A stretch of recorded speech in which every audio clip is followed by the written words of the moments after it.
Hello there everyone and welcome, it is Niran here, and today it is time for yet another FIFA 17 experiment on this channel. Today we've got a kind of relevant one, to be quite honest with you. We've got a pretty relevant one coming up for you. Recently the PFA Team of the Year was announced for the EPL, or Premier League, the English Premier League, basically just, you know, covering who were the best 11 players across this season so far, or across the whole season generally speaking.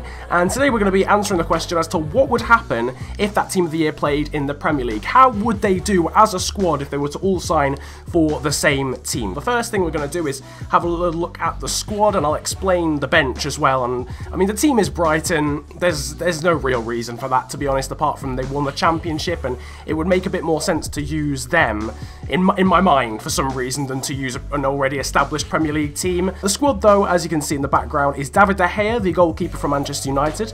We've got Danny Rose, Gary Cahill, David Luiz, and Kyle Walker making up the back four. We've got an interesting formation actually. I sort of had to use the 4-2-4 to fit the right players in. But Kanté and Dele Alli are in midfield, with Eden Hazard, Harry Kane, Romelu Lukaku and Sadio Mane making up the front line.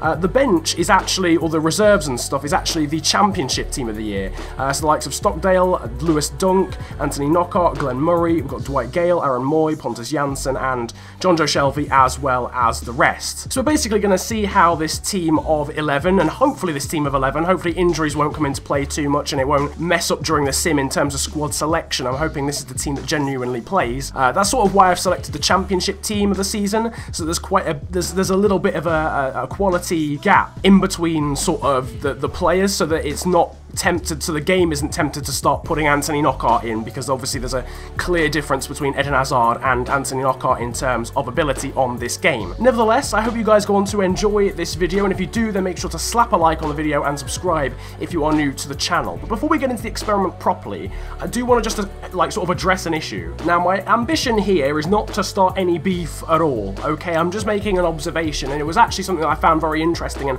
something that I wanted to ask you guys. I saw something on Twitter from a good friend of mine and another FIFA YouTuber called Kotzi, who was talking about how people shouldn't abandon their normal video types for going into FIFA 17 experiments. Now, obviously, before I made these videos, I used to make quite a lot of just standard career mode content, but when this sort of wave happened, I didn't just jump on the bandwagon. I was sort of like, oh, this is actually quite interesting, and it really spices up career mode quite a lot, and I thought it would be quite nice for you guys to get a little flavour of something different on the channel rather than just career mode content, which I've been a little bit guilty of just sticking to on previous games, so I thought I'd mix it up a little bit. But genuinely, like, I wasn't actually a bit concerned when I saw that tweet, because I was like, oh, actually, he's got a point. Maybe people are like, they think I've changed or something, or that, you know, I've changed my style based on just something that happens to be popular. So I genuinely want people to give me like their honest opinion in the comment section as to whether you want to genuinely continue seeing these types of videos, or you think that I've changed unnecessarily from the standard career mode content that I used to do, because then I can change my schedule and change the amount of times I upload certain series. Obviously the box will always be weekly, but in terms of experiments and career mode episodes, what do you like to see, or what would you like to see more regularly? Anywho, enough of the ranting and stuff. In the background you can see the EPL, just in case you'd forgotten it. Once again, Brighton replaced Sunderland in the Premier League because they're lowest in the league in real life. So obviously the big challenges that this EPL All-Star, well, not EPL All-Stars, but a PFA Team of the Year has to overcome are the likes of Arsenal, Chelsea, Liverpool, United, City, Spurs. There's a lot of big teams in this league, obviously. The one advantage this PFA Team of the Year has is that obviously because we're doing this in career mode, the players that are in this team have been taken from their rivals. So aka Eden Hazard is genuinely obviously not playing for Chelsea. So Chelsea have lost that asset, much like they've lost N'Golo Kanté and Gary Cahill and David Luiz. So that is something that's going to help this team potentially win, although obviously teams such as Manchester United, Liverpool, Arsenal haven't really lost anyone, or they've only lost maybe one player. Manchester City haven't lost anyone at all. So then, let's take a look at the results for this experiment. Well, I don't think we've ever seen an experiment that's ended this close to being one way or the other. The PFA Team of the Year EPL squad has won the league, which I don't know, I was half and half expecting. I definitely knew they'd get in the top four, but they have won it on goal difference. Literally, this is incredible. The record of both Brighton, or the Team of the Year, the PFA Team of the Year, and Liverpool, who came second. I don't know how Liverpool, of all the teams, came second. Their record is exactly the same. 20 wins, 12 draws, 6 losses. I don't think I've ever seen that. I've seen teams obviously win on goal difference before on this game, but never with the exact same record. But we've just got a better goal difference by 7.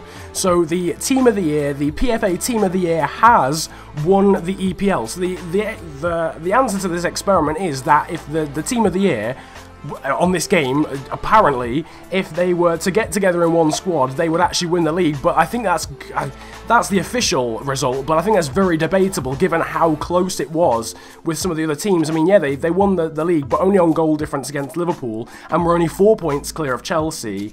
Arsenal in 4th, Spurs 5th, neither of the United squads, neither of the Manchester sides actually getting into the top 5, let alone the top 4. But regardless of that, the PFA Team of the Year has won the league, only just though, absolutely only just. Everton might have been a little bit affected by not having Romelu Lukaku. They only finished 15th, but apart from that, the rest of the league kind of looks pretty similar to how you would expect it on this game. So the likes of Eden Hazard, Romelu Lukaku, Harry Kane, David De Gea and such have managed to guide this team to the Premier League title. But what are the stats looking like? Well, let's take a look. Eden Hazard, actually, of the PFA Team of the Year, was the top scorer in the league overall with 16 goals, but not a single other representative for this team actually in the top 15 of the scorers list. The likes of Alexis Sanchez there in 15th, who didn't actually get into the PFA Team of the Year, with 10 goals there in 15th. Next player for our team, I'm just going to say our team from now on, because it's a bit of a mouthful in terms of the acronyms, but the next player from our team on the top scorers list is Sadio Mane there in, 17th position with 10 goals, but apart from that, no one else in the top scorers list. So no Lukaku and no Harry Kane, which you would probably expect really, especially in the top scorers list. Assists-wise, the top player from our team isn't even in the top 15. This is astonishing. So clearly, the goals and assists were massively spread out across our squad. I mean, obviously, a lot of the players are of a similar quality, but you'd still expect to see 1, maybe even 2 in the top 15 of both the top scorers and the assist list. As it so happens, we don't at all. The first representative from the PFA Team of the Year team is Romelu Lukaku with 5 assists. N'Golo Kanté also got 5 there in 21st, but apart from that, nobody else in the top 25.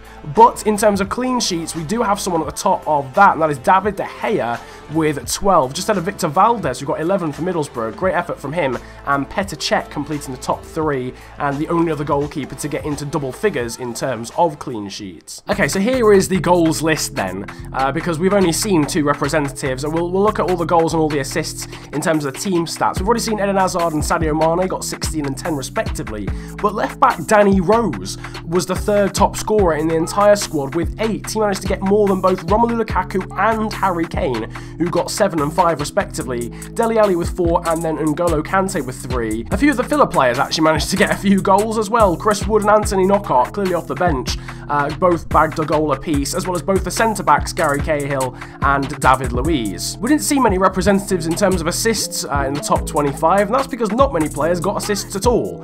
As it so happens, Lukaku got 5 and Kanté got 5, we saw that. Eden Hazard added 4 assists to his 16 goals across the season. Dele Alli getting a total of 3, and then the final ones in terms of getting 1 apiece are Harry Kane, Sadio Mane, Kyle Walker and Danny Rose in terms of the actual PFA Team of the Year players for the EPL. And then we've got a filler player, which is John Joe Shelby from the Championship Team of the Year. He got 1 assist as well. Also worth noting that the PFA Team of the Year for the EPL squad managed to win the FA Cup as well, with a pretty convincing 3-0 win over Everton in the final. This after a 3-2 win against Southampton in the semis, a 1-0 win against Stoke in the quarters, and a 3-0 win against Leicester in the round of 16. However, they did not win the EFL Cup. That went to Manchester City, who beat Swansea 2-1 in the final.